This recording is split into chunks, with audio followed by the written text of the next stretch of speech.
بەخشراوەکانی کورد بەدەست خاوەن هۆشەکانەوە شێت بوون، ناڵێن شێت و ئەو دەربڕاوەیان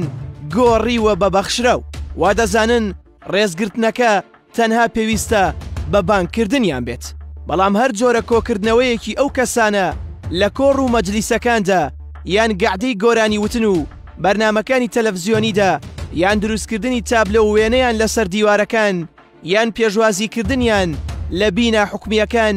بەشێکە لە بێڕێزیکردن و بە گرنگی دانەنان و تێنەگەیشتن لە دۆخیان. بەخشراو بە هەموو ئەو کەسانە دەوترێت کە جوڵە و کردارەکانیان بە بەراورد بە پێشتر جیاوازە و لەژێر کۆنترۆلی هۆشەکیانەی خۆیاندا نییە. گوزارشتی بەخشراویش بۆ ئەوان لەو ڕوانگەیەوە دێت کە ئەوان کردارەکانیان چ لە ئاین چ لە یاسا وەک سەرپێچی دانانرێ، چونکە لە دەرەوەی ویستی خۆیانە. بەڵام ئەوەی لە هەرێمی کوردستان ماوەیەکی زۆرە بە ئاشکرا هەستی پێ دەکرێت بەکارهێنانی ئەوانە لە کۆڕی مەجلیسەکانی جەو وەرگرتن، لە شوێن پاراستنی ئەوان و پێدانی مافەکانیان دەکرێنە کەرەستەی جەو وەرگرتنی ئەو کەسانەی بە حساب خاوەنی هۆشن. بەشداری پێکردنیان لە هەر چالاکیەک تەنانەت بەکارهێنانیان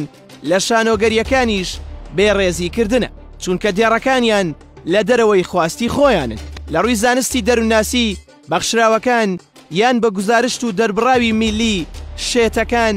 وەک هەر مرۆڤێکی تر ئاساین، بەڵام خاوەنی جۆرێک لە نەخۆشین کە پەیوەستە بە کۆنترۆڵ نەکردنی جوڵەکانیان و کردنی کۆمەڵێک ڕەفتاری شاز و نامۆ. ئەوکاری لە پێشینەی ئەو جوڵە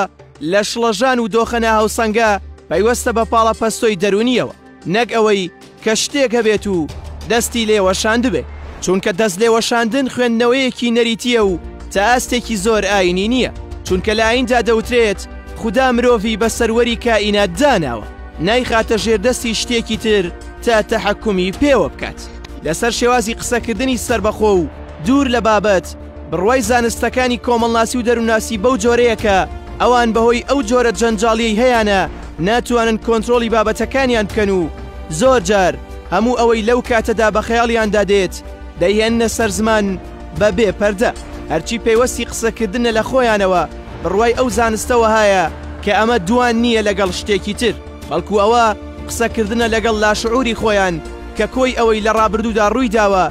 یان چەپێنراوە و لەو کۆگایەدا هەڵگیراوە جارێکی تر لەسەر زمانی خۆی دەری دەخات. هەرێمی کوردستان وەک چۆن نەیتوانیوە مافی خاوەن هۆشەکان لە بەرچاو بگرێت،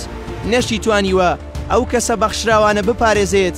لە دەستی ئەوانەی بۆ پێکەنینی کاتی یان بۆ ڕاکێشانی سۆزی خەڵک یاخود زیادکردنی فۆلۆ و لایک و کۆمنت دەیان هێنە بەرچاوی خەڵکو و لەسەر حسابی ئازاری ئەوان بۆ خۆیان شادی دەچێژن. ئەمانە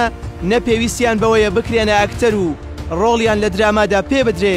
نەپێویستیان بەوەیە لە بینای حکومی و حیزبی و گەعدەکانی گۆرانی گوتن پێشوازیان لێ بکرێ، نەپێویستیشیان بەوەیە وێنەکانیان بکرێنە تابلۆ